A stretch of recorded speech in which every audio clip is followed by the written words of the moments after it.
Les archives de Rochard, tome 4. Rythme de guerre, volume 2. De Brandon Sanderson. Traduit de l'anglais par Mélanie Fazi. Lu par Lionel Monnier et Clémentine Domptaille. Raboniel refusait des serviteurs à Navani. La fusionnée estimait apparemment que ce serait une privation pour Navani de vivre sans. Elle s'autorisa donc un bref moment de fierté quand elle sortit de ses appartements lors de la première journée pleine de l'occupation d'Urithiru. Ses cheveux étaient propres et tressés, sa hava simple, impeccablement repassée, son visage maquillé. Se laver à l'eau froide n'avait rien eu d'agréable, mais les fabriaux ne fonctionnaient pas et elle n'aurait pas pu disposer d'eau chaude, même si elle avait eu des serviteurs. Elle se fit conduire aux bibliothèques du sous-sol d'Urithiru.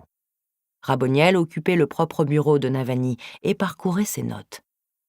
En arrivant, Navani fit la révérence avec précision, juste assez bas pour traduire l'obéissance, mais pas assez pour sous-entendre la servilité.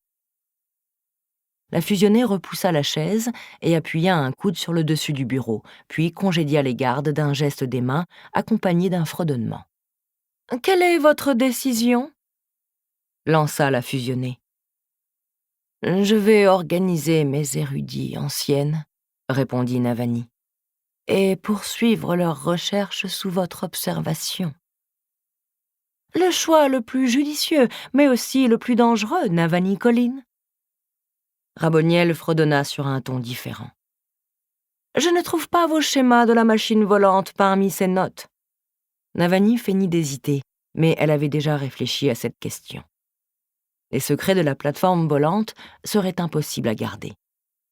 Ces érudits étaient trop nombreux à les connaître.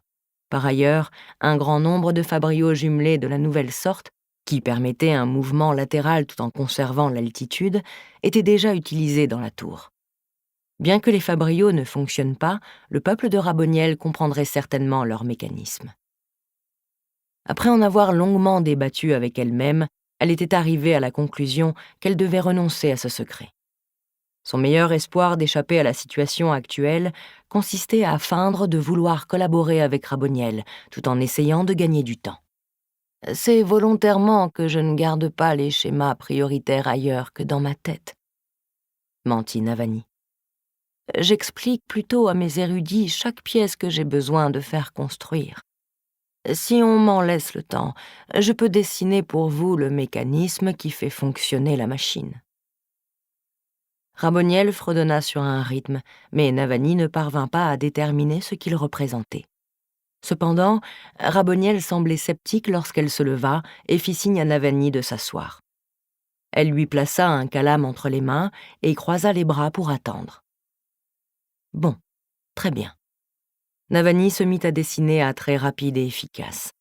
Elle traça un schéma d'un fabrial jumelé, assorti d'une brève explication de son fonctionnement, puis dessina la vision plus large de centaines d'entre eux enchâssés dans la machine volante. « D'accord, » dit Raboniel, tandis que Navani dessinait les dernières sections.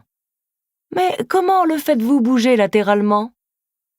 Avec cette construction, vous devez pouvoir élever une machine haut dans les airs, mais il faudrait qu'elle reste là, sur place. Vous ne voulez pas me faire croire que vous avez une machine au sol qui bouge en coordination exacte avec celle qui se trouve dans le ciel. Vous comprenez davantage les fabriaux que je ne le supposais, dame des souhaits. » Raboniel fredonna sur un rythme. « J'apprends vite. » Elle désigna les notes sur le bureau de Navani. Par le passé, mes semblables avaient du mal à persuader les Spren de se manifester dans le royaume physique sous forme d'appareils. Il semblerait que les Spren du néant ne soient pas aussi naturellement prompts au sacrifice que ceux d'honneur ou de culture. Navani cligna des yeux tandis qu'elle en comprenait les implications. Soudain, une dizaine d'éléments épars s'emboîtèrent dans son esprit pour former un tableau plus large. Une explication. C'était pour cette raison que les fabriaux de la tour, les pompes, les mécanismes d'ascenseur, ne possédaient pas de gemmes renfermant des Spren captifs. Non des foudres. C'était la réponse aux appareils de spiricantation. Des sprènes de stupeur jaillirent autour d'elle sous la forme d'anneaux de fumée bleue. Les spiricantes ne contenaient pas de sprènes parce qu'ils étaient des sprènes, qui se manifestaient dans le royaume physique comme des lames d'éclat.